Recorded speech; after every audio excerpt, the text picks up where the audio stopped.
cause du débâcle financier de ces projets.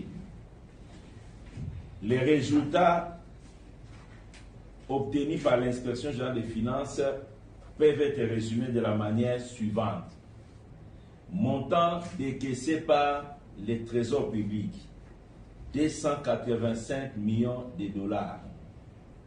Situation actuelle du projet, 80 millions de dollars, dont 40 millions pour la station électrique. Montant perdu par l'État, 205 millions de dollars. Cause de ce débâcle, l'inspection générale des finances constate que l'échec de ce projet était déjà planifié dans sa conception. Deuxième élément, les marchés avec les partenaires non expérimentés et qui n'évoluent même pas dans le secteur agricole, et ce marché a été passé de gré à gré.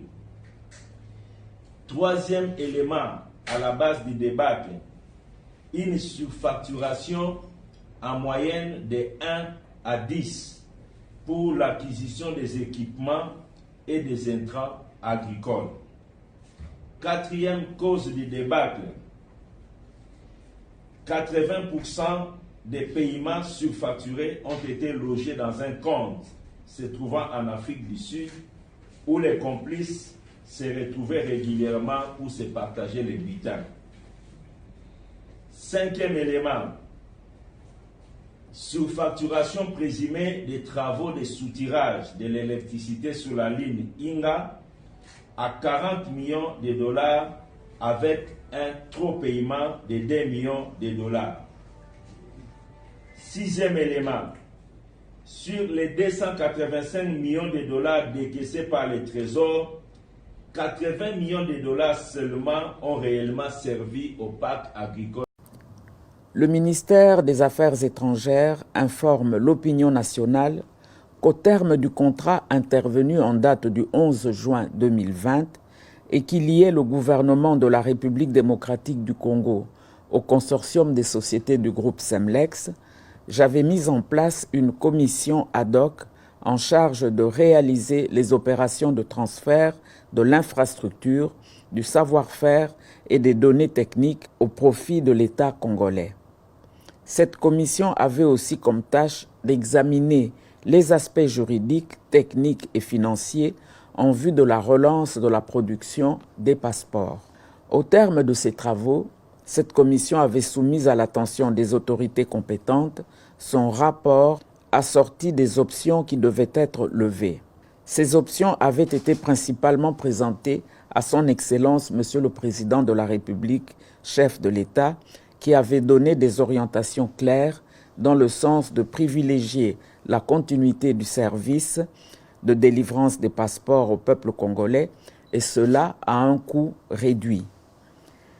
Après l'accomplissement des formalités légales consacrées par la loi numéro 10/010 du 27 avril 2010 relative au marché public et ses mesures d'application, j'ai l'honneur d'informer l'opinion de ce qui suit. 1. La reprise des activités de production et de délivrance des passeports est fixée à la date du 23 novembre 2020 pour la ville-province de Kinshasa et le lundi 7 décembre 2020 pour les autres provinces. En ce qui concerne les sites distants au niveau de nos représentations diplomatiques et postes consulaires, les opérations débuteront le lundi 21 décembre 2020, une fois que toutes les dispositions seront finalisées. 2. Le coût du passeport revient à l'équivalent en francs congolais de 99 $ américains, payables dans les banques qui seront désignées au pays et à l'étranger en ce qui concerne nos chancelleries. 3. Les mesures barrières contre la COVID-19 seront de stricte observance.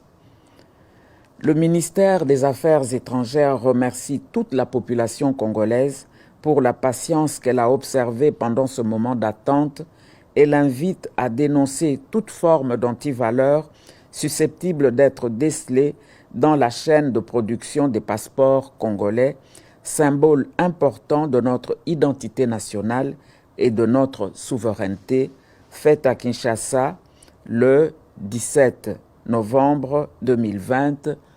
Je vous remercie.